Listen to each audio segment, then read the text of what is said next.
My dear friends, welcome you in Dhara classes.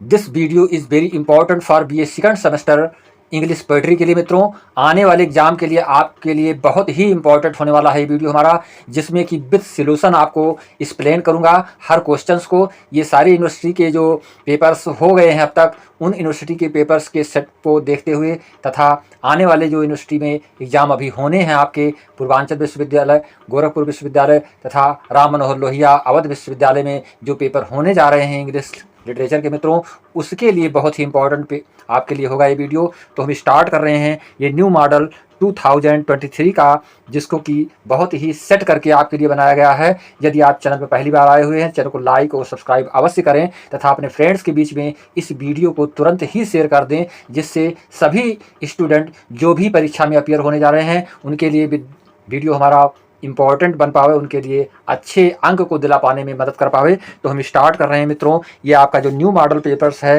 ये 2023 के लिए बनाया गया है, जिसमें कि BA सेकंड सेमेस्टर यानी BA first year second semester के लिए यह आपके लिए बहुत ही इम्पॉर्टेंट होने वाला है पोएट्री के लिए मित्रों। इसमें आपको 3 सेक्शन के क्वेश्चंस दिए जाएंगे, section A, section B and section C. Section A जो आपका होगा ये 20 मार्क्स का होगा मित्रों, जिसमें कि आपको 10 क्वेश्चंस करने होंगे। प्रत्येक क्वेश्चंस आपका जो है 2 मार्क्स का होगा, तो ये 20 अंक आपको दिलाएगा सेक्शन ए। और सेक्शन बी जो आपका होगा ये 5 क्वेश्चंस आपको करने होंगे, जिसमें कि 7 क्वेश्चंस दिया जाएगा मित्रों, जो कि प्रत्येक क्वेश्चन आपका 7 मार्क्स का होगा, यानी 35 मार्क्स का आपका सेक्शन बी होगा मित्रों। और लास्ट सेक्शन जो आपका होगा सेक्शन सी, इसमें आपको 2 क्वेश्चंस करने होंगे, जो कि आपके लिए बहुत ही इंपॉर्टेंट होंगे। प्रत्येक क्वेश्चंस का मार्क्स जो है 10 होगा मित्रों, यानी 20 मार्क्स का आपका सेक्शन सी होगा, यानी कुल मिलाकर के आपको 75 अंक प्राप्त होंगे इस पेपर से मित्रों, जो कि रिटन रूप में होगा, जिसको कि आपको लिखित रूप से परीक्षा देनी होगी।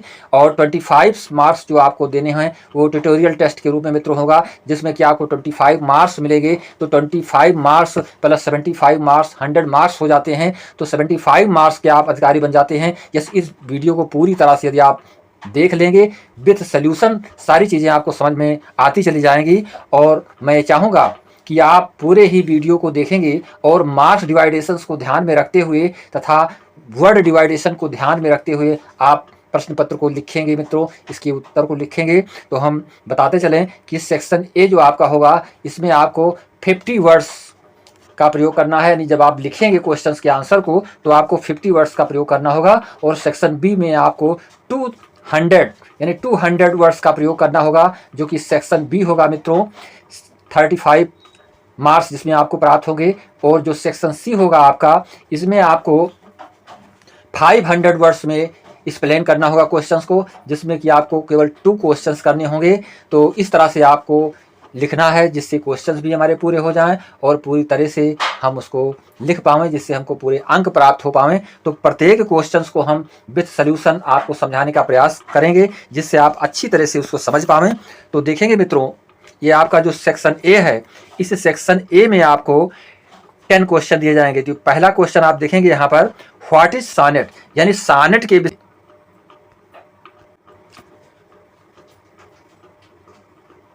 तो माय डियर फ्रेंड्स, देखेंगे यहाँ पर सॉनेट को हम बहुत ही संक्षेप रूप में आपको समझाने का प्रयास कर रहा हूँ। यहाँ पर देखेंगे सॉनेट ये 60 पोएम ऑफ 14 लाइन्स। ये जो सॉनेट होता है ये 60 पोएम के रूप में होती है, जो कि 14 लाइन की होती है मित्रों। 14 लाइन की पोएम्स होती है, जिसको हम सॉनेट के रूप में जानते हैं। Petrarch, the Italian poets of the 14th century, popularized it. The English sonnet of 2 types. जो इंग्लिश के सॉनेट बताए गए हैं ये 2 तरीके से बताए गए हैं मित्रों, Shakespearean and Milton's. Shakespearean Milton के और Wordsworth, Keats and Rossetti wrote great sonnet. इन्होंने महान रूप से अच्छी तरीके से, जो महान कवि हुए हैं, इन्होंने सॉनेट की रचना की है मित्रों। तो हम पूरी तरह से इसको समझ लें कि ये 14 लाइंस की जो पंक्तियां होती हैं इसी को हम सॉनेट के रूप में जानते हैं, जिसमें कि ए बी बी ए के रूप में इसकी रेमिंग होती है। और हम पूरी तरह से इसको समझ जाते हैं कि ये हमारे लिए एक सॉनेट के रूप में लिखा हुआ पोएम है। तो ये आपका क्वेश्चन नंबर 1 हुआ मित्रों। इसके पश्चात देखेंगे व्हाट इज ए ड्रामेटिक मोनोलॉजी, यानी ड्रामेटिक मोनोलॉजी को हम क्या समझते हैं, किस तरह से इसको जान पाएंगे। तो dramatic monologue is a narrative poem spoken by a single character, एक सिंगल कैरेक्टर, एक एकाकी चरित्र के द्वारा जो है कही गई बात को जो है जब हम कविता के माध्यम से, पोएम के माध्यम से प्रस्तुत करते हैं मित्रों, तो उस कही गई बात को हम ड्रामेटिक मोनोलॉजी के रूप में जानते हैं, जो कि हम पढ़ते भी चले आ रहे हैं और पढ़ भी रहे हैं मित्रों। तो इसको हम पूरी तरह से जान लें कि इसमें ड्रामेटिक मोनोलॉजी जो होती है इज कॉल्ड ड्रामेटिक, इसको हम ड्रामेटिक के रूप में जानते हैं, एक जो है नाटकीय ढंग से इसको हम समझते हैं, because it is the utterance of imaginary characters, जिसमें कि कुछ कथन होते हैं, कुछ वाक्य जो भी चीज़ें होती हैं वो के सानेट के रूप में, एक पोएम के रूप में कही गई बातें होती हैं इसमें कैरेक्टर्स की, and not of the poet himself, जिसमें कि पोएट की कोई स्वयं की अपनी वेदना नहीं दिखाई पड़ती है, एंड बिकॉज इन इट जो भी चीज़ें होती हैं वो जो नाटक का चरित्र होता है उसी के कथन को इसमें समावेश किया जाता है मित्रों। Character is developed not through any description on the part of the poet, जो कैरेक्टर होता है वो developed not through any description of the parts of the poet, वो पोएट के किसी पार्ट्स को, किसी भाग को वो जो है डेवलप नहीं करता है, वो अपनी ही बात को इसमें कहने का प्रयास करता है मित्रों, but through a conflict between the opposite thought, लेकिन हम इसके उल्टे जब हम इसके बारे में सोचते हैं, एक अलग तरीके से सोचते हैं, and emotion of the characters himself, तो इसमें चरित्र जो होते हैं, जो नाटक के चरित्र होते हैं मित्रों, उनकी एक इमोशन, उनकी भावनात्मक पक्ष इसमें छुपे हुए होते हैं। It is monologue because it is a conversation of a single individual with himself, ये एक मोनोलॉजी के रूप में माना जाता है क्योंकि इसमें जो है कन्वर्सेशन, जो बातचीत होती है, जो कथन होता है मित्रों, वो एक सिंगल यानी एकाकी रूप से स्वयं की बात उसमें कही गई होती है, इसलिए हम उसको ड्रामेटिक मोनोलॉजी के रूप में जानते हैं। जैसा कि प्राय आप शेक्सपियर के नाटक को पढ़े होंगे या पढ़ेंगे आगे चल करके, तो शेक्सपियर के नाटकों में इस तरह से ड्रामेटिक मोनोलॉजी के तमाम सारे अंश आपको पढ़ने को मिलेंगे जो कि बहुत ही इंटरेस्टेड होते हैं। अब हम देखेंगे मित्रों क्वेश्चन नंबर 2। क्वेश्चन नंबर 2 में ये क्वेश्चन नंबर 3 देखेंगे मित्रों। क्वेश्चन नंबर 3 जो आपको बताया जा रहा है इसमें कि क्वेश्चन नंबर 3 में आपको ये जानना है कि इसमें जो है what is a heroic couplet, यानी हीरोइक कपलेट का क्या तात्पर्य होता है। कपलेट का मतलब होता है मित्रों जोड़ा, और हीरोइक का मतलब होता है नायकत्व, यानी एक नायक के जोड़े के विषय में, यानी कि जब नायक के जोड़े की बात की जाती है तो हीरोइक कपलेट के रूप में जाना जाता है मित्रों। तो इसको आपको बताना है कि हीरोइक कपलेट क्या होता है। इस हीरोइक कपलेट को हम जो है इंग्लिश पोएट्री में किस रूप से समझ सकते हैं, तो यहाँ पर देखेंगे जो हीरोइक कपलेट की बात की गई है, तो हीरोइक कपलेट के रूप में हम इसको इस प्रकार से जानेंगे।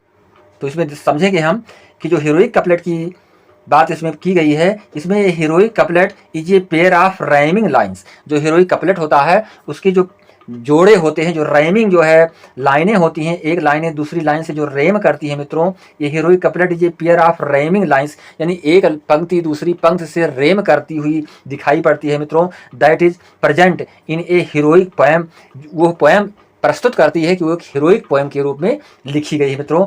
Are that relays theme of heroism within a larger poem, और एक हीरोइज्म, इसमें नायकत्व की चीज़ें बताई जा रही हैं जो कि एक लार्ज पोएम के रूप में लिखी गई होती है मित्रों। Heroic couplet generally consist of 2 lines written in a iambic pentameter, यानी एक एम्बिक पेंटामीटर में लिखी गई एक नाप तौल करके मित्रों एक जनरल रूप में 2 लाइन्स की पोएम होती है जो फर्स्ट लाइन सेकंड लाइन से रेमिंग करती हुई दिखाई पड़ती है। तो हीरोइक कपलेट को हम इस तरह से समझेंगे।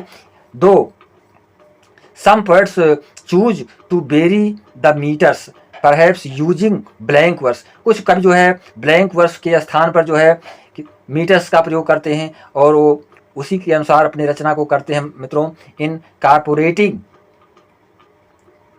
इंजाममेंट between the first line and the good lines and the second line, यानी कि फर्स्ट लाइन को सेकंड लाइन से रैमिंग कराते हुए वो आगे बढ़ते हैं, जिसको कि ब्लैंक वर्स के रूप में जानते हैं मित्रों। In generally heroic couplet follow a simple a end rhyme scheme, यानी ए इंड रैम स्कीम इसमें होती है, यानी ए को ए से मिलाना, यानी कि ए पंक्ति को ए पंक्ति से दूसरी फर्स्ट पंक्ति से मिला देना। तो इस तरह से रैमिंग स्कीम इसकी पाई जाती है मित्रों। तो ये हमारे लिए बहुत ही इंपॉर्टेंट क्वेश्चन है कि what is a heroic couplet, तो हम इसको इस तरह से एक्सप्लेन कर सकते हैं। इसके पश्चात देखेंगे question number 4, who uses terza rima, यानी टेरेजा रीमा का प्रयोग कौन करता है, तो इसको भी हमें पूरी तरह से समझ लेना है कि टेरेजा रीमा क्या होता है, इसका प्रयोग किस स्थिति में किया जाता है और क्यों किया जाता है मित्रों। तो टेरेजा रीमा के विषय में आप पहले समझ लें कि हु यूजेज टेरेजा रीमा, तो टेरेजा रीमा का प्रयोग कौन और कब करता है। Although the terza rima is an inflexible and strict stanza, एक बहुत ही दृढ़ स्टेंजा के रूप में हम इसको जानते हैं मित्रों, जो टेरेजा रीमा होता है। It has been use successfully by a number of poets, ये जो है कवि के द्वारा एक सफलतापूर्ण रूप से संख्याओं में पाए जाते हैं मित्रों, जिसको कि एक नंबर ऑफ पोएट्स के रूप में जानते हैं। ये नंबर ऑफ पोएट्स के रूप में इंक्लूडिंग बेकासियो, एमोरोसा, विजियोनी और पेट्राच, ये जो नाम बताया जा रहा है मित्रों। First triumphs, Chaucer, complaint of his lady and several English Renaissance poet, ये जितने भी कवि हैं इंग्लिश लिटरेचर के मित्रों, ये रेनासियंस पोएट के रूप में जाने गए हैं। रेनासियंस का मतलब होता है मित्रों जागृति काल, यानी कि जब पोएम की रचना होना प्रारंभ हुआ, उसमें लोगों ने अपने बढ़ चढ़ के कदम उठाए, भागीदारी ली, तो उसको एक रेनासियन पीरियड के रूप में जानते हैं। विद्या जागृति काल कहा जा सकता है, यानी कवियों के अंदर, लेखकों के अंदर उस समय जो है एक जागृति उत्पन्न हुई थी लेखन के मार्ग में मित्रों, उन्होंने अपने लेखन को आगे बढ़ाने का प्रयास किया था। तो ये हम इसको इस तरह से एक्सप्लेन करेंगे। इसके पश्चात देखेंगे question number 5, discuss type of lines, type of tones in literature, यानी टाइप ऑफ टोन बताना है आपको लिटरेचर में कि टाइप ऑफ टोन क्या होता है मित्रों। तो टाइप ऑफ टोन, टोन का मतलब होता है लयबद्धता। तो समझते चलें कि जो लयबद्धता होती है, ट्यूनिंग होती है, उसको हम टोन के रूप में जानते हैं। तो कि कितने प्रकार का होता है इसके बारे में आपको समझ लेना है कि ये कितने टाइप्स के बताए गए हैं।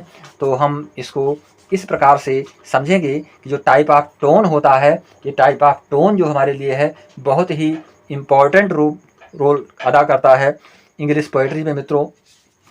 तो हम इसको तो देखेंगे मित्रों, ये टाइप ऑफ टोन जो आपका है, there are 3 types of tone, ये 3 प्रकार से बताए गए हैं, 3 टाइप्स के टोन्स बताए गए हैं, जो कि आपके लिए बहुत ही इंपॉर्टेंट है इसको जानना कि ये 3 टाइप्स कौन कौन से हैं मित्रों। तो इसमें आपको 3 टाइप्स टोन के बारे में जानकारी मिलेगी। नॉन असर्टिव, ये पहला जो है नॉन असर्टिव, दूसरा है एग्रेसिव एंड असर्टिव। इस तरह से जो है ये 3 टाइप्स हैं मित्रों, जिसको कि हमें पूरी तरह से समझना है कि नॉन असर्टिव और दूसरा है एग्रेसिव एंड असर्टिव। तो when a literary piece just present facts and does not show any information using persuasive convincing words choice, it is a non assertive tones. अब आप ध्यान देंगे जो नॉन असर्टिव टोन होते हैं मित्रों, उसमें एक साहित्य में लिखी हुई जो चीज़ें होती हैं वो उन फैक्ट को, उन वास्तविकता को, उस वास्तविकता को प्रस्तुत नहीं करती हैं, जिसको जो इन्फॉर्मेशन, जो सूचनाएं दी जाती हैं उस वास्तविकता से परे होती हैं, अलग होती हैं। तो उसको हम जो है नॉन असर्टिव टोन के रूप में मित्रों जानते हैं। और दूसरा है जो हम समझेंगे एग्रेसिव एंड असर्टिव, यानी कि however when it attack the position of the other party or person using words showing suggestion and anger, it means the tone is aggressive। तो हम उसको एक एग्रेसिव टोन के रूप में जानते हैं, जब जो है रचना करने वाला जो पोएट है, जो राइटर्स है, वो अपनी बात अपने कथन के माध्यम से, अपनी पोएम के माध्यम से उस स्थिति को उत्पन्न कर देता है जिसको कि पर्सन के दिमाग में बात आ जाती है, जो पढ़ने वाला होता है, जो रीडर होता है, उसके दिमाग में बात आ जाती है कि उसमें क्या चीज़ें बताई गई हैं, किस चीज़ की स्थिति का वर्णन किया गया है।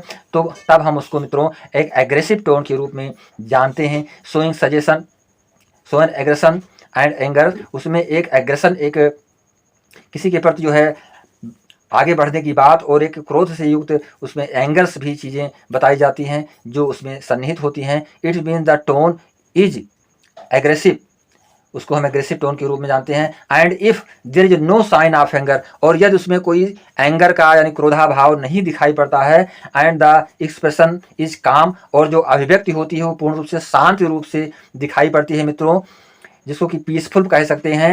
And somewhat specific, it means the tone in assertive, तो उस टोन को हम एक असर्टिव टोन के रूप में जानते हैं। तो ये 3 टाइप्स ऑफ टोन आपको पूरी तरह से समझना है और इसी को आपको लिख देना है मित्रों। तो ये आपका क्वेश्चन नंबर 5 हुआ। अब हम देखेंगे क्वेश्चन नंबर 6। क्वेश्चन नंबर 6 में पूछा जा रहा है व्हाई डू राइटर्स यूज टेक्स्टापोजिशन, यानी टेक्स्टापोजिशन का प्रयोग लेखक क्यों करते हैं, तो इसके विषय में आपको बताना है कि टेक्स्टापोज क्या होता है मित्रों। तो टेक्स्टापोज के विषय में हम आपको बताएंगे कि टेक्स्टापोज की क्यों जो है राइटर्स यूज करते हैं। तो when a writer juxtaposes two elements, they invite the reader to compare, contrast and consider the relationship between those elements more closely। जब हम टेक्स्टापोजिशंस का प्रयोग करते हैं मित्रों, तो इसमें यही चीज़ें बताई जाती हैं कि जो रीडर होता है, जो पाठक होता है, वो अपने आप को उन तथ्यों से, उन कैरेक्टरों से जो है कंपेयर करता है और कंट्रास्ट करता है और उसमें अपनी सहमति को भी व्यक्त करता है, एक संबंध को उसको देखने को मिलता है मित्रों। बिटवीन दोज एलिमेंट्स, उन तत्वों में जो चीज़ें उसमें लिखी जा रही हैं, उन तत्वों में एक जो है रिलेशनशिप को प्राप्त कर लेता है बहुत ही क्लोजली रूप में। तो उसी को हम यूज ऑफ टेक्स्टापोजिशंस के रूप में जानते हैं मित्रों। Usually they do so with one of these AIIMS in mind, और वो प्रायः जो है अपने मस्तिष्क में एक लक्ष्य बनाकर चलने लगते हैं। To flash out a character by contrasting their trends against another characters are a foil, यानी कि एक चरित्र के विषय में दूसरे चरित्र के विषय में जब हम स्वयं मनन करने लगते हैं कि what will be result in the future, यानी कि भविष्य में क्या रिजल्ट घटित होने वाला है और हमारी मानसिकता या राइटर की मानसिकता क्या है, कहाँ तक वो ले जाएगा, इस तथ्य को जो हमारे मस्तिष्क में चार सारी चीज़ें आने लगती हैं, तो उसी को टेक्स्टापोजिशंस के रूप में जानते हैं मित्रों। ये आपके लिए बहुत ही इंपॉर्टेंट क्वेश्चन है। ये long short answer type question के रूप में भी आपसे पूछा जा सकता है। और अब हम अगले क्वेश्चन को बताने जा रहे हैं मित्रों। ये अगला क्वेश्चन आपका है क्वेश्चन नंबर 7। इसमें देखेंगे right A short note on Shakespeare's senate, यानी शेक्सपियर्स के सानेट के विषय में आपको एक शॉर्ट नोट लिखना है, जो कि बहुत ही इंपॉर्टेंट क्वेश्चन आपके लिए बनता है मित्रों। तो जैसा कि शेक्सपियर के जो नाटक हैं उनमें आपको ये देखने को मिलेगा कि उनके जो भी नाटक हैं उनमें जो भी चीज़ें बताई गई हैं, जो भी संदेश शेक्सपियर जी ने देने का प्रयास किया है, वो पाठक को बहुत ही इंटरेस्टेड होता है। तो यहाँ पे आपको ये जानना है कि एक नोट्स के रूप में आपको उसको जानना है कि शेक्सपियर के सॉनेट्स में हमें क्या चीज़ें प्राप्त होती हैं, तो इसको आपको एक्सप्लेन करना है। इन इंग्लैंड, तो देखेंगे मित्रों, in England the sonnet was introduced in the 16th century by Sir Thomas Wyatt, यानी सर थॉमस वेट के द्वारा जो है इंग्लैंड में सर्वप्रथम सॉनेट को इंट्रोड्यूस किया गया था। सर्वप्रथम सॉनेट जो है आया था समक्ष में मित्रों इन द 16th सेंचुरी, यानी 16वीं शताब्दी में मित्रों, यानी कि 1503 और 1542 में यह आया था। And Henry Howard earl of Surrey, यानी कि 1517 और 1547 में इन राइटरों के द्वारा सॉनेट समक्ष आया था मित्रों। They adopted a different rhyme scheme with 3 alternately rhyming quadrants A B, यानी कि ये राइटर्स जो थे, इनके रेमिंग को देखा जाए, इनके लेखन की शैली को देखा जाए मित्रों, तो उसमें ए बी का प्रयोग इन्होंने किया था। रेमिंग में सी डी का प्रयोग किया था इन्होंने, और इन्होंने जो है C F E F and a final couplet G का प्रयोग इन्होंने किया था मित्रों, जो कि राइमिंग के रूप में जाना जाता है। William Shakespeare use this form, और विलियम शेक्सपियर ने जब अपनी लेखनी को स्टार्ट किया मित्रों, तो इन्होंने भी दिस फार्म ब्रिलियंटली, तो इसी फार्म का प्रयोग शेक्सपियर ने भी किया, लेकिन इन्होंने बहुत ही ब्रिलियंटली इसको यूज किया, बहुत ही प्रखरता के साथ, इन्होंने बहुत ही बुद्धिमानी के साथ इसका प्रयोग किया मित्रों। Most of the sonnet of Shakespeare's were probably written in 1594, प्रायः जो है शेक्सपियर के जो भी सॉनेट लिखे गए थे वो 1594 में लिखे गए। And of remaining 28 to a dark lady, और 28 टू ए डार्क लेडी के रूप में रिमाइंड कर रहे हैं इनकी जो भी सॉनेट है मित्रों। The young man might have been Shakespeare's patron the earl of Southampton, यानी साउथहैम्पटन यानी पश्चिमी देशों की जो भी राइटर्स थे उनकी पूरी पैटर्न्स को अपनाते हुए इन्होंने एक अलग तरीके से अपनी लेखन शैली को, लेखन पैटर्न्स को इन्होंने आगे बढ़ाया था मित्रों।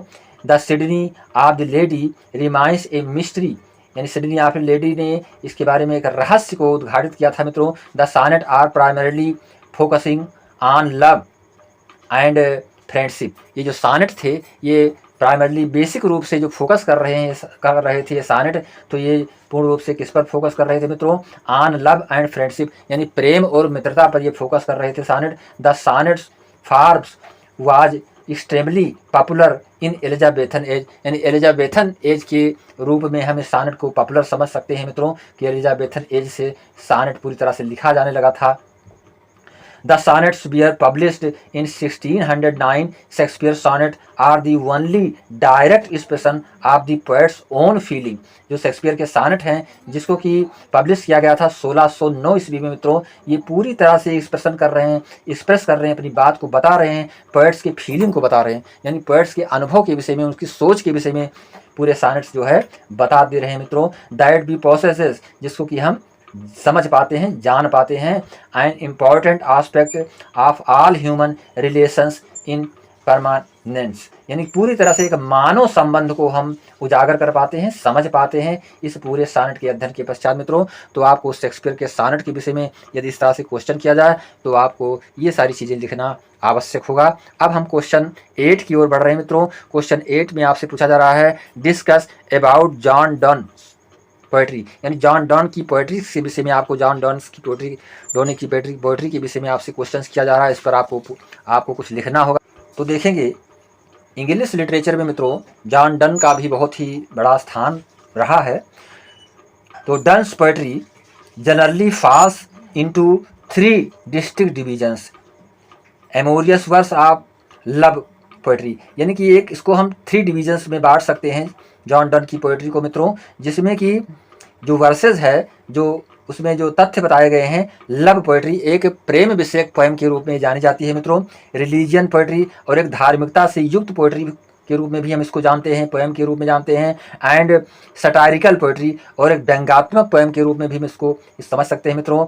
On the one side we have poems of education and elect love with its attendant passion and scorn, यानी पूरी तरह से ये जो है एक प्रेम को उद्धृत करने वाली पोएम साबित होती है, जिसमें कि हम ये समझ पाते हैं कि इसमें एक अटेंडेंट की उपस्थिति का एक तौर तरीका बताया गया है कि प्रेम की अभिव्यक्ति और प्रेम की वेदना को किस तरह से परखा और जाना जा सकता है।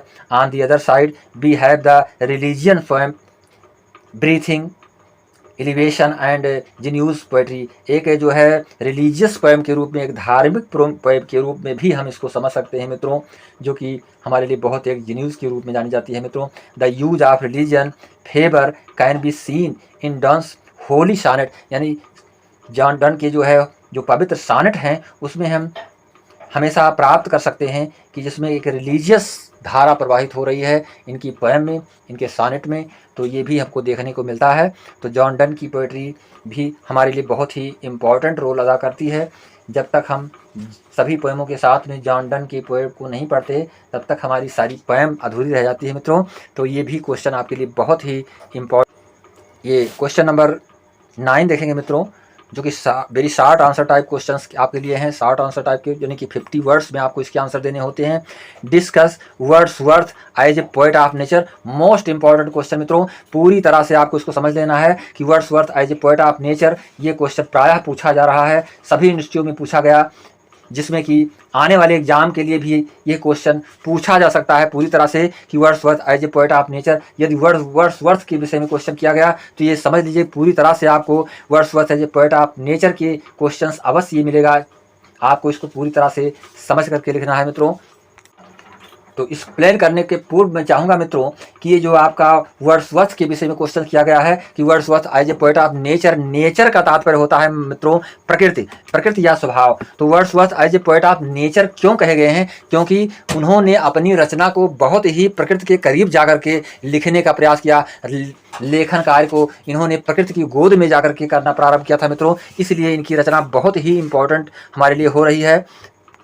तो देखेंगे मित्रों Wordsworth as a poet of nature क्यों कहे गए, व्हाट इज द रीजन। तो यहाँ पर देखेंगे मित्रों वर्ड्सवर्थ स्टैंड सुप्रीम एक जो है सुप्रीम पावर इनके अंदर विद्यमान थी मित्रों, एक अद्भुत शक्ति इनके अंदर थी कि जो नेचर को समझ लेते थे। ऐसा कभी जो प्रकृति की गोद में पला हो, प्रकृति की बातों को समझ लेने वाला हो मित्रों, उसकी सारी चीज़ों को अपने शब्दों के माध्यम से लिख देने में सक्षम हो, तो ये बहुत ही विचित्र चीज़ें होती हैं, एक सुप्रीम पावर होती है मित्रों। He is the worshipper of nature. Wordsworth को वर्शिपर ऑफ नेचर भी कहा गया है, यानी कि प्रकृति के पुजारी के रूप में भी जाने जाते हैं। नेचर्स पृष्ठ, और एक नेचर पृष्ठ के रूप में जाने जाते हैं मित्रों। एक पृष्ठ का मतलब होता है पूजा करने वाला, वर्शिप करने वाला, तो नेचर पृष्ठ के रूप में भी जाने गए हैं कौन? वर्ड्सवर्थ मित्रों। He gave a nature an independent state of poetry in poetry, यानी कि इन्होंने प्रकृति को जो है एक इंडिपेंडेंट निर्भर स्थिति को प्रदान किया है पोएम में मित्रों। प्रकृति को of all the poets who have written of nature there is none that compares with him in the truthfulness of his representation. जो भी कवि हैं जिन्होंने अपनी रचना को किया है मित्रों, उनकी तुलना यदि हम वर्ड्सवर्थ कर रहे हैं तो हमको ये मिलता है कि किसी ने भी there is none that compares with him in the truthfulness of his representation. जो भी उन्होंने अपनी पोएम के माध्यम से प्रकृति की मौजूदगी को दर्शाया है, उस मौजूदगी को सही ढंग से किसी भी कवि की तुलना हम करते हैं तो उनके पीछे ही रह जाते हैं मित्रों। He had a full flagged philosophy of nature, क्योंकि उनके पास पूरा ही दर्शन था किसके विषय में मित्रों? प्रकृति के विषय में, अर्थात प्रकृति के दर्शन को उन्होंने पूरी तरह से, उसके दृष्टिकोण को उन्होंने अपने अंदर समाहित कर रखा था मित्रों। विलियम वर्ड्सवर्थ जी ने टाइटन आबी is the complete expression of his nature creed, अपने प्रकृति के माध्यम से इन्होंने टाइटन आबी का पूरी तरह से पोएम के माध्यम से उन्होंने चित्र खींच लिया था मित्रों वर्ड्सवर्थ ने। तो इस तरह से वर्ड्सवर्थ जो है पोएट ऑफ नेचर पूरी तरह से कहे जाते हैं, जिनको कि हम इंग्लिश लिटरेचर में एक अलग स्थान, एक बहुत ही महान स्थान यदि देना चाहें तो इसमें किसी भी प्रकार का इफ बट नहीं लग पाता है। तो ये हमारे लिए क्वेश्चंस बहुत ही इंपॉर्टेंट है। इसके पश्चात देखेंगे क्वेश्चन नंबर 10 मित्रों। ये क्वेश्चन नंबर 10 भी हमारे लिए बहुत ही इंपॉर्टेंट है। Why was Yeats deeply influenced by the mysticism. Mysticism का मतलब होता है रहस्यवाद मित्रों। तो इस रहस्यवाद से जो है प्रभावित हुए थे बहुत ही गहरे रूप से ईट्स जी। तो इसको आपको रीज़न बताना है कि क्यों वो जो है प्रकृति के रहस्य से बहुत ज़्यादा जो है डीपली जो है ये प्रभावित हुए थे रहस्यवाद से। तो ये हमको एक्सप्लेन करना होगा इस क्वेश्चन के अंतर्गत मित्रों। तो हम यहाँ पर देखेंगे मित्रों, ईट्स का जो है डीपली इन्फ्लुएंसेशन जो है यहाँ पर आप समझेंगे कि Yeats was deeply influenced by the mysticism of the east, यानी पूरी तरह से जो है पूर्वी देशों से इनको एक प्रभाव, एक रहस्यवाद की लहर इनको प्राप्त हुई बहुत गहराई से मित्रों। His friendship with an Indian swami Shri Purohit culminated in a joint translation of the Upanishad. आप जानते हैं मित्रों, भारत की संस्कृति से जो भी अटैच होगा, भारत की संस्कृति से जो भी जुड़ेगा, उसको डीपली ही इन्फ्लुएंसेशन मिलेगा, पूरा प्रभाव समझ पाएगा मिस्टिसिज्म के बारे में, रहस्यवाद के बारे में। तो ईट्स ने जो है भारतीय दर्शन को पूरी तरह से समझा था और अपने पुरोहित के रूप में स्वामी जी को इन्होंने माना था मित्रों। तो जिसमें कि उपनिषद यानी दयानंद सरस्वती जिन्होंने कि उपनिषद के विषय में पूरी व्याख्यान दी है। तो यहाँ पर जो है उपनिषद को इन्होंने हृदयंगम किया, जिससे इनको पूरी तरह से जो है डीपली रहस्यवाद के बारे में जानकारी प्राप्त हुई। He also wrote an introduction to Tagore's Gitanjali, और इन्होंने जो है टैगोर्स के जो गीतांजलि टैगोर जी ने लिखी थी, रविन्द्रनाथ टैगोर जी ने जो गीतांजलि लिखी थी, उसको भी इन्होंने पूरी तरह से इंट्रोडक्शन को समझा था। Its service as a senators of the Irish free state from 1922 to 28. In 1923 he was awarded the Nobel Prize for Literature. इनको जो है साहित्य के लिए नोबेल प्राइज़ प्राप्त हुई थी मित्रों, जो कि 1922 से 28 के बीच में, और 1923 में इनको नोबेल प्राइज़ लिटरेचर के साहित्य के लेखन के लिए प्रदान किया गया था मित्रों। He died on 28 January 1939 in France, और इनकी मृत्यु मित्रों 28 जनवरी 1919 में जो है 1939 में 1939 में यानी कि 1939 में यानी कि 28 जनवरी 1939 में फ्रांस में हुई थी मित्रों। तो फ्रांस में इनकी डेथ हुई थी ईट्स की। तो ये हमें पूरी तरह से समझ करके लिखना है।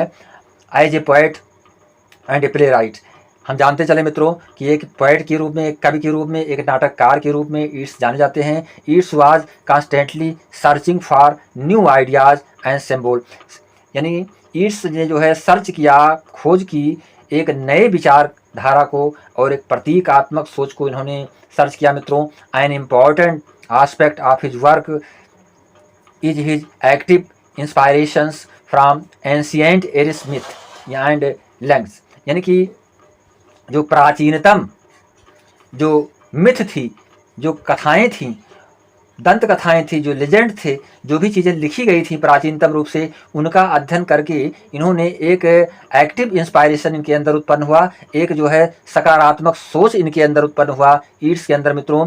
As the most distinguished Irish writer he chose to reflect on the contemporary situation of Ireland.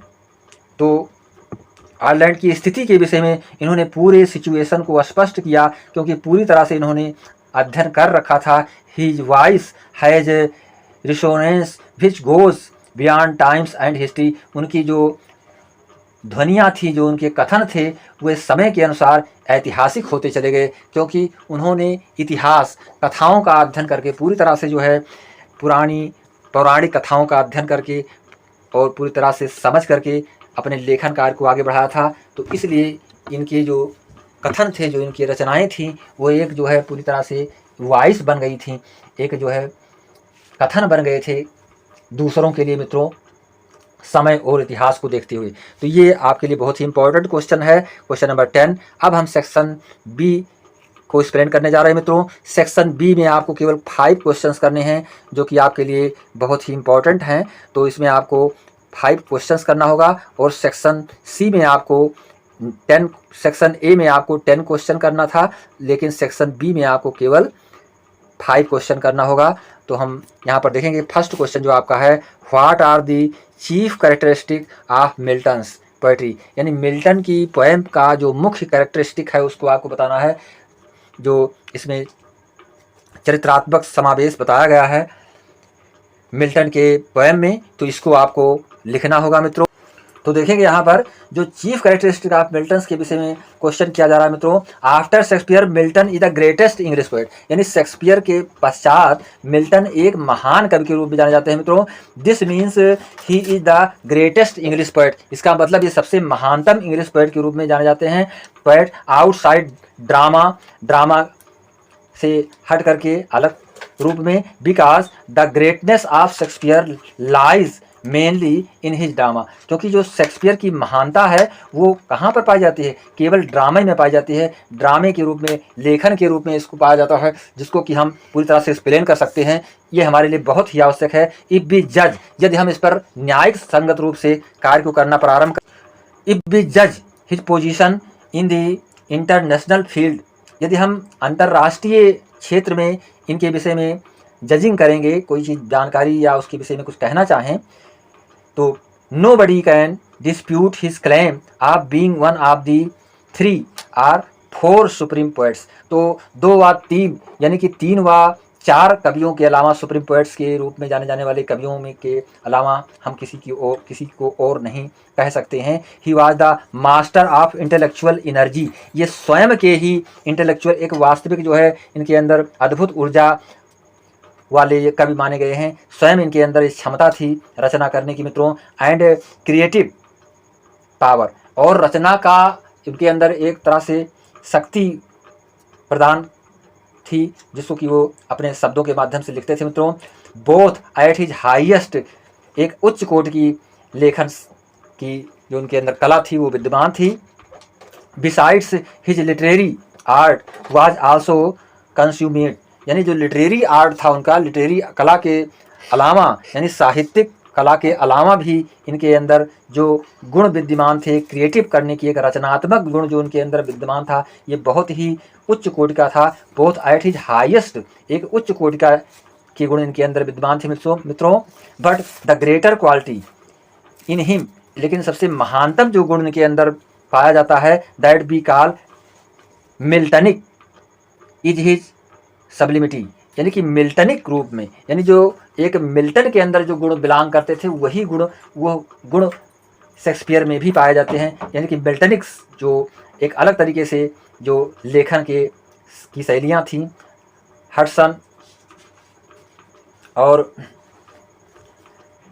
Call him the most sublime of English poets. Hudson ने इनको एक बहुत ही अलग ढंग का इंग्लिश पोएट के रूप में जाना है मित्रों। Matthew Arnold acknowledge that he was the master of the grand style. ध्यान देंगे मित्रों कि मैथ्यू आर्नोल्ड ने भी इनके विषय में बताया, मिल्टन के विषय में, कि ये एक जो है एक तरह से master of the grand style के रूप में जाने जाते हैं। सबसे शानदार लेखन शैली का प्रयोग इन्होंने किया है अपने पोएम के माध्यम से मिल्टन जी ने मित्रों। तो ये सारी चीज़ें हमको लिखनी होगी, जो कि शॉर्ट आंसर टाइप क्वेश्चंस में आपको लिखना होगा, 200 वर्ड्स में लिखना होगा मित्रों। अब हम दूसरा क्वेश्चन देखेंगे यहाँ पर। ये जो सेकंड क्वेश्चन आपका है सेक्शन बी का, what is the subject of Donne's poem present in absence, यानी प्रेजेंट इन अब्सेंस जो डॉन की लिखी हुई जो पोएम है, ये हमें क्या बताती है, इसके विषय में आपको बताना है मित्रों। इसकी तो देखेंगे मित्रों, ये क्वेश्चन नंबर 2, ये जो सब्जेक्ट आपको बताना है, विषय बताना है जॉन डन की पोएम जिसका नाम है प्रेजेंट इन अब्सेंस। तो प्रेजेंट इन अब्सेंस में आप समझेंगे कि during the course of John Donne's life he went through 2 life stage, यानी 2 लाइफ स्टेज, यानी कि 2 तरह के जीवन स्तर को इन्होंने उद्धृत किया है अपनी रचना में। द पीरियड, उसको अलग अलग समय में विभाजित किया है। Where he was a build fun loving man, जहाँ पे वो एक तरह से बिल्ड फन लविंग मैन कहे गए हैं मित्रों, कि एक तरह से जंगली मजाक करने वाला व्यक्ति, एक अद्भुत मजाक करने वाला, और फन लविंग मैन, एक मजाक को पसंद करने वाला व्यक्ति कहा गया मित्रों। एंड द सेकंड, और दूसरी जो बात आ रही है यहाँ पर, where he was A well known respected man of the church, और चर्च के रूप में एक रिस्पेक्टेड मैन के रूप में जाने गए मित्रों, एक रिस्पेक्टेड सम्मानित व्यक्ति के रूप में जाने गए मित्रों। Making his quite the opposite of his former years, क्योंकि उन्होंने अपने जो उनके वर्ष थे, जो उनके जीवन काल थे, उसको उन्होंने अलग दृष्टिकोण से बिताने का प्रयास किया था। थ्रू आउट हिज लाइफ, उन्होंने अपने पूरे ही जीवन को ही कंटिन्यूड टू राइट पोएट्री, अपने पूरे जीवन को कविता लेखन में लगा दिया था मित्रों। Through his poetry the reader can distinguish which phase of John's life, जब रीडर्स जो है पाठक डॉन की पोएट्री को पढ़ता है मित्रों, तो उसको ऐसा लगता है कि सारे जीवन की कथा इन्होंने अपने लिख रखी है, इसमें एक जीवन कथा के रूप में वो सारी चीज़ें उनको मिलती हैं। ही इज इंड्यूरिंग, पूरी तरह से the poetry, he is most renowned for the metaphysical poetry, एक मेटाफिजिकल पोएट्री के रूप में इनकी रचना जानी जाती है मित्रों। Metaphysical simply means beyond the ordinary. John use this method of poetry to express his love for his wife, जिसमें कि जॉन डॉन ने अपनी पत्नी के प्रति अपने प्रेम को प्रकट करने का इसमें एक रचना को किया है, जिसमें कि अपनी पत्नी के प्रेम को उन्होंने इंगित किया है मित्रों। एनी जॉन, जिनका नाम क्या था इनकी पत्नी का, एनी जॉन के प्रेम को उन्होंने उद्धृत किया है। Believe that his relationship with any had a love, जिससे ऐसा लगता है कि एनी के साथ इनका जो रिलेशनशिप था, जो संबंध था, वो एक लव के रूप में था मित्रों, एक प्रेम के रूप में जाना जाता है। That was beyond all simple sublunary loves, जो कि एक तरह से साधारण आम प्रेम की तरह जाना जाता है। Simply meaning that their love was beyond anything anyone under the moon would ever experience, ऐसा उनका प्रेम था मित्रों, जैसे कि under the moon, under the moon का मतलब होता है चांद के नीचे प्रेम, अर्थात बहुत दूरस्थ प्रेम को भी इन्होंने बहुत ही करीब का प्रेम दर्शाया है अपनी रचना के माध्यम से मित्रों। In the poem presence in absence, जैसा कि टाइटल्स की है, प्रेजेंस इन एब्सेंस, यानी कि उपस्थिति में अनुपस्थिति को इन्होंने दर्शाया है अपनी पोएम के माध्यम से मित्रों। John uses his word to express his metaphysical love, यानी अपने मेटाफिजिकल लव को जो है एक जो है अलग तरीके से जॉन डन ने यहाँ पे अपने शब्दों के माध्यम से लिखा है मित्रों। फॉर एनी, एनी के लिए, as he leaves for one of his many business trip, जब वो कई अपने बिजनेस ट्रिप में उसको छोड़ते हैं, अलग करते हैं, वो उससे अलग हो जाती है, तब भी वो इस पोएम को की रचना करना बंद नहीं करते हैं। यानी उसी परिप्रेक्ष्य में ये पोएम लिखी गई है मित्रों।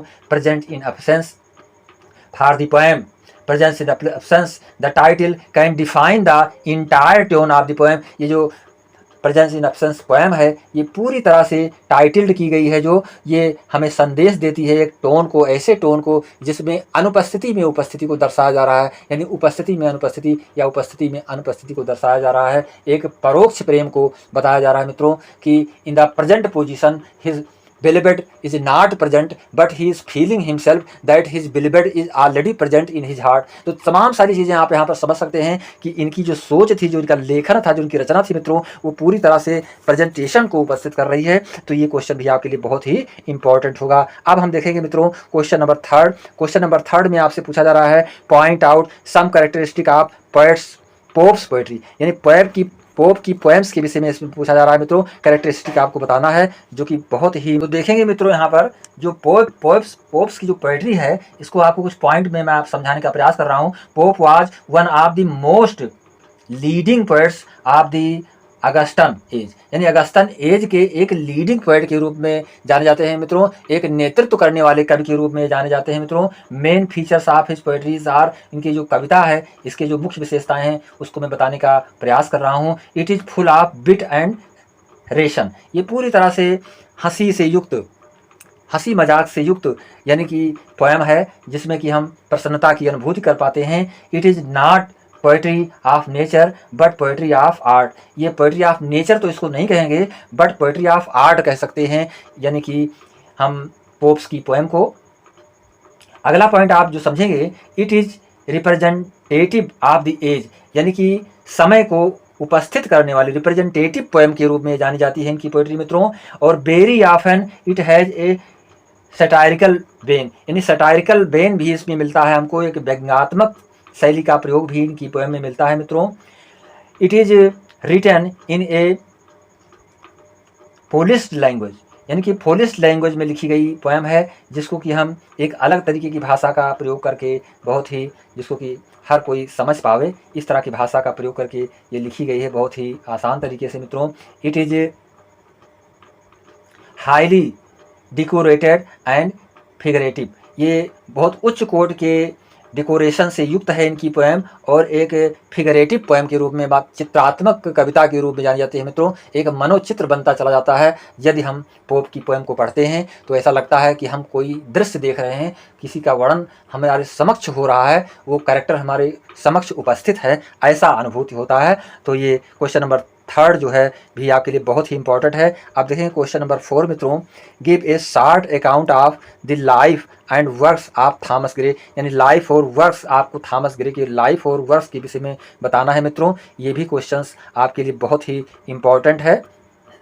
इसके पश्चात हम देखें कि मित्रों ये जो है क्वेश्चन नंबर 4 के पश्चात क्वेश्चन नंबर 5 में आप देखेंगे मित्रों, क्वेश्चन नंबर 5 में explain with reference to the context, यानी कि रेफरेंस और कॉन्टेक्स्ट के साथ आपको एक्सप्लेनेशन लिखना होगा पोएम में। ये भी आपको सेक्शन बी के अंतर्गत करना होगा मित्रों। तो let me not never second, ये शेक्सपियर की लिखी हुई पोएम बहुत ही इंपॉर्टेंट है आपके लिए मित्रों, जिसको कि आप पूरी तरह से समझ लें। इसके पश्चात ये explain with reference to context, ये the word is to the moon, ये पोएम भी आपके लिए बहुत ही इंपॉर्टेंट है, ये भी एग्जाम में पूछी जा सकती है। तो पूरी तरह से आप इसको पढ़ करके तभी एग्जाम में जाएंगे मित्रों। इसके पश्चात देखेंगे right a critical appreciation of the poem my last duchess, यानी माई लास्ट डचेस पोएम का आपको क्रिटिकल अप्रिसिएशन लिखना होगा। तो मैंने आपको 7 क्वेश्चन दिए हैं, लेकिन आपको केवल जो है 5 क्वेश्चन ही करने होंगे मित्रों। तो इस तरह से पूरी तरह से आप तैयारी के साथ परीक्षा में अपेयर होंगे, जिससे आप पूरे के पूरे अंक को प्राप्त कर पाएँ, और नो डाउट पूरी तरह से आप सेटिस्फाई होकर के जाएं और पूरी तरह से पढ़ करके जाएं इस क्वेश्चन को, इनको सारे क्वेश्चनों को। ये क्वेश्चंस आपके एग्जाम में फ्रंट पे आपको मिलेंगे मित्रों। तो हम चल रहे हैं सेक्शन सी की ओर मित्रों। सेक्शन सी भी आपके लिए बहुत ही इंपॉर्टेंट हो रहा है। देखेंगे मित्रों, ये जो क्रिटिकल अप्रिसिएशन है, क्रिटिकल अप्रिसिएशन आपको लिखना है। ये लॉन्ग आंसर टाइप क्वेश्चंस आपके लिए हैं मित्रों। इसमें आपको जो है क्रिटिकल अप्रिसिएशन लिखते समय ये ध्यान रखना है कि इसमें जो है जो भी अप्रिसिएशन हम लिखेंगे उसको हम थोड़ा क्रिटिकली रूप में लिखेंगे, एक आलोचनात्मक तथ्य को लेकर के पूरे विस्तृत अपने भी सोच को हम इसमें समावेश करेंगे मित्रों। तो ऑन हिज ब्लाइंडनेस जो आपकी पोएम है, ये जॉन मिल्टन की लिखी हुई बहुत ही इंपॉर्टेंट पोएम है, जिसको कि अपने अंधेपन पर इन्होंने लिखा है। John Milton became blind, he could do no work. जब जॉन मिल्टन पूरी तरह से अंधे हो गए तो वो कुछ भी कर पाने में सक्षम ना हुए थे, ना रह पाते थे, अर्थात उनको भी किसी भी कार्य में अपनी सक्षमता का आभास नहीं हो पा रहा था। The poet says that he had only one ability to serve God. कभी सोचता है, विचार करता है कि कहता है कि उसके पास केवल अब एक ही योग्यता रह गई है, उसके पास केवल एक ही योग्यता रह गई है जिसको कर सकता है, एबिलिटी टू सर्व गॉड, यानी ईश्वर की सेवा। And it was to write the poetry, और वो हो किससे सकता है मित्रों, एक पोएम लिख करके, एक कविता लिख करके उसकी सेवा की जा सकती है मित्रों। But he could do it no more due to his blindness. ऐसा सोच था मिल्टन का मित्रों, परंतु जो है इसको संपादित न कर सके थे क्योंकि वो अंधे हो गए थे, ब्लाइंड हो गए थे कुछ ही समय के पश्चात मित्रों। Now this large world became dark to him. अब ये विशाल संसार उनके लिए कैसा दिखाई पड़ता था मित्रों, डार्क से भरा हुआ, अंधकार से भरा हुआ दिखाई पड़ने लगा था। बट ही है डीप डिजायर, परंतु उनके पास गहरी इच्छा थी, to write in the appreciation of God, कि ईश्वर के विषय में कुछ ना कुछ जरूर कहा जाए, लिखा जाए। The poets want to repay God for the depths of his birth on the earth. ईश्वर पर स्वयं जो है, देखिए मिल्टन की सोच यहाँ पर बताई जा रही है, स्वयं पे डेप्थ्स कर रहे हैं कि ईश्वर ने हमें भेजा है इस संसार में, तो मैं उसका कर्जदार बन न जाऊं, अर्थात हम उसका कर्जदार बनकर अपने जीवन को व्यतीत नहीं करना चाहता हूं, मैं उसको उसके बदले में कुछ वापस देने की कोशिश अवश्य करूं। He is very fearful for the day, वो उस दिन से बहुत ही भय महसूस कर रहे हैं Milton, when he would present himself in the court of God to present his account of good and bad deeds.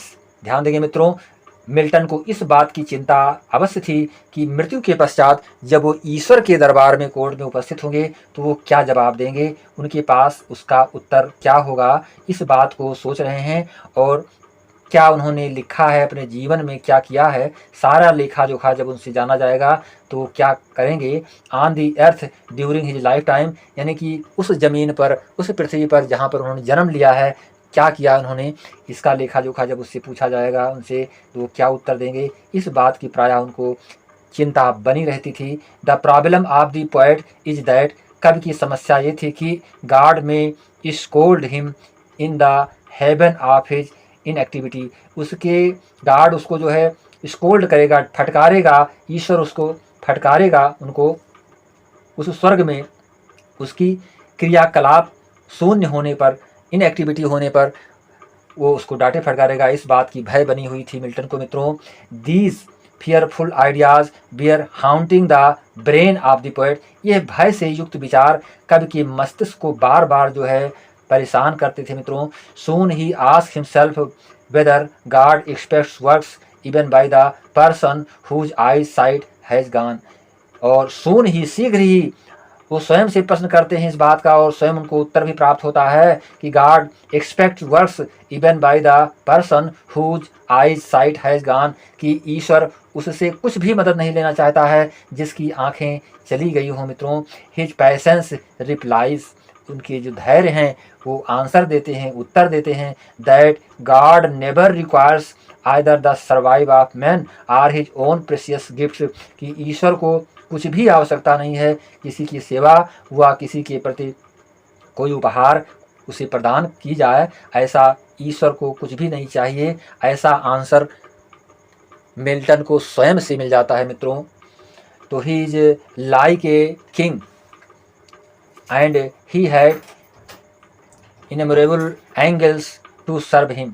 वो एक राजा के समान होता है गार्ड मित्रों, और उसके पास जो है कई सारे असंख्य जो है आत्माएं होती हैं, दूत होते हैं सेवा करने के लिए। उसको किसी की सेवा की आवश्यकता नहीं है। Some of them are active and others wait for being active. कुछ तो कार्य करने में एक्टिव होते हैं, अपने कार्य में लगे हुए होते हैं मित्रों, कुछ देवदूत, परंतु कुछ अपने कार्य के इंतजार में खड़े हुए होते हैं। Thus both of them are devotees to God. ये दोनों तरह के लोग उन्हीं उतने ही प्रिय होते हैं ईश्वर को, जो कार्य में लगे होते हैं और जो कार्य करने के इंतजार में होते हैं। तो मित्रों यहाँ पर सोचने की बात यह है कि मिल्टन अपने आप को उस श्रेणी में लगा रखे हैं कि वो कार्य करने के इंतजार में हैं। तो ऐसी स्थिति में मिल्टन गॉड से अपनी व्यथा को व्यक्त करते हैं और उनको आंसर सेल्फ मिल जाता है।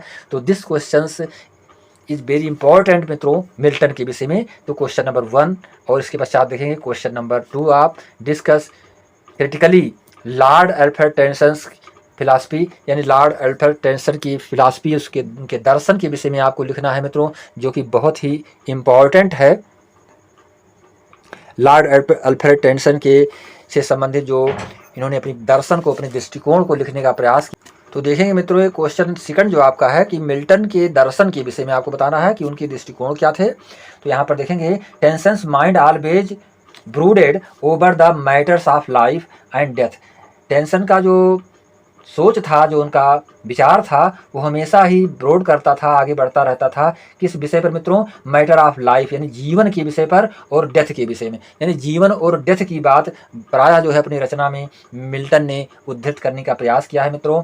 गुड एंड इविल, अच्छाई और बुराई को भी इन्होंने बताया है। His philosophy is more of hope and less of faith, यानी जो उनका जो दर्शन है वो इज मोर ऑफ होप, वो आशा के प्रति ज़्यादा अग्रसर होता दिखाई पड़ रहा है, एंड लिव्स ऑफ फेथ, और लेस ऑफ फेथ, और जो है विश्वास पर, यानी आशा और विश्वास। फेथ माने होता है वफादारी, यानी उसके प्रति जो है अपनी वफादारी को कम प्राप्त करते हैं, कम दिखाई पड़ती है इनकी। तो यहाँ पर देखेंगे तो philosophy is more of hope and less, यानी आशा जो है उनकी कम और ज़्यादा देखी जा सकती है। विश्वास उनका जो है ऐसा दृष्टिकोण दिखाई पड़ता है उनके रचनाओं में। Because he hopes that somehow good will be final goal, यानी कि उनका जो अंतिम लक्ष्य होगा वो कैसा होगा? अच्छा होगा, ऐसा वो सोचते हैं। ही reaches of the divine eminence and original mysticism, और पूरी तरह से एक रहस्यवाद की ओर वो अग्रसर होते हैं। तो इस तरह से दर्शन हम ये देख सकते हैं मित्रों कि इनका जो एक आशावाद इनके अंदर दिखाई पड़ रहा है, विश्वास दिखाई पड़ रहा है, इनके जीवन और मृत्यु के जो वेदनाएं और उनके जो सोच दिखाई पड़ रहे हैं, ये सारे दृष्टिकोण टेंसन के यहाँ पर हमको देखने को मिल रहे हैं मित्रों। तो ये सारी चीज़ें आपको लिखना होगा। तो इसमें आपको खास चीज़ें जो आपको लिखनी है उसमें ये लिखना है कि every poem has got a severe moral behind it to preach and contains the existence of tension philosophy. प्रत्येक पोएम जो है एक टेंसन के दृष्टिकोण को छूती हुई दिखाई पड़ रही है। Which the measured through his eminence thinking and the experiences of his long age, एक लंबी उम्र के अनुभव को भी बताती हुई इनकी कविता हमें सिखाती है कुछ। तो इस तरह से हम मिल्टन की फिलासफी के विषय में मित्रों कह सकते हैं। और इनकी फिलासफी के अंतर्गत हम एज ए रिप्रेजेंटेटिव पोएट के रूप में भी हम इनको जानते हैं। और his respect for law and order, यानी लॉ एंड ऑर्डर के प्रति इनकी वफादारी को भी हम समझ सकते हैं। और इसके पश्चात जो है application of his views in political safer, यानी पॉलिटिकल दृष्टिकोण से भी इनके एप्लीकेशंस को हम समझ सकते हैं। Application of his views in demonstrations के रूप में भी इसको समझ सकते हैं। इसके पश्चात जो है purity and nobilities of his hearts के रूप में भी हम इसको जान सकते हैं। इनके हृदय में जो सोच थे, नोबेलिटीज़ जो थी, वो सारी चीज़ें। हिज वर्क्स मैनशिप, उनके कार्य करने के जो तरीके थे, ढंग थे, तो ये सारी चीज़ें। His love for word painting, यानी कि वर्ड पेंटिंग के रूप में, शब्द चित्रण के रूप में हम इनको समझ सकते हैं। हिज सिंपलिसिटी के रूप में इनको जानते हैं। हिज लव ऑफ ब्यूटी के रूप में, यानी कि सुंदरता के प्रेमी कहे जा गए थे। हिज क्लासिसिज्म के रूप में, his federation or perfect finish के रूप में, हिज लिरिसिज्म के रूप में भी ये जाने जाते हैं मित्रों। तो इस तरह से ये सारी चीज़ें आपको जानना बहुत ही आवश्यक है।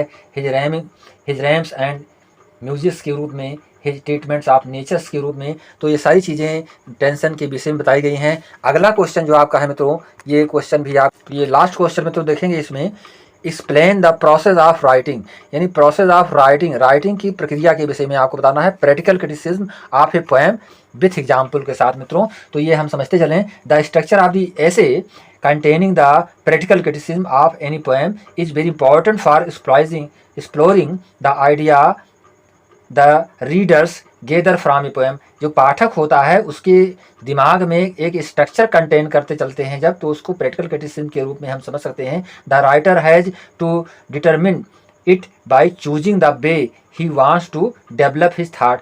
राइटर जो है वो अपने रास्ते को स्वयं चुनता है कि उस किस रास्ते पर वो आगे बढ़े और किस रास्ते को लोग अच्छे मानते हैं। तो यहाँ पर वे he wants to develop his thought, वो अपने विचार को उसी मार्ग पर डेवलप करने का प्रयास करता है। तो ये सारी चीज़ें जो प्रोसेस होती हैं राइटिंग की, उसमें होती हैं मित्रों। Step 1 paragraphing of the practical criticism. जो पैराग्राफ के रूप में जो चीज़ें लिखी जाती हैं उसको हम प्रैक्टिकल क्रिटिसिज्म के रूप में जानते हैं। The writer must design his writing in different paragraph. जो राइटर होता है वो अपने पैराग्राफ को डिफरेंट डिजाइन में जो है डिजाइन कर लेता है, लिखता है उसको इस तरह से। It must be followed that every paragraph should be design with a view to offering a particular brand of thought. एक नए विचार के साथ पैराग्राफ में सम्मिलित होना, एक नए विचार को पैराग्राफ में लेना, वही डिजाइनिंग होती है। तो ये प्रैक्टिकल क्रिटिसिज्म के रूप में हम इसको समझ सकते हैं मित्रों। इसके बाद स्टेप 2 जो समरी के रूप में, स्टेप 3 स्टेंजा एनालिसिस के रूप में, step 4 finding the poets intended meaning के रूप में मित्रों, step 5 exploration of the poetic technique के रूप में हम इसको जान सकते हैं। तो आपको पूरी तरह से इसको समझ लेना है। कंक्लूजन के रूप में हम समझेंगे मित्रों, जो आपकी explain the process of writing practical criticism of a poem के बारे में है। तो इसमें कंक्लूजन के रूप में हमें जानते चलें कि the conclusion of the essay should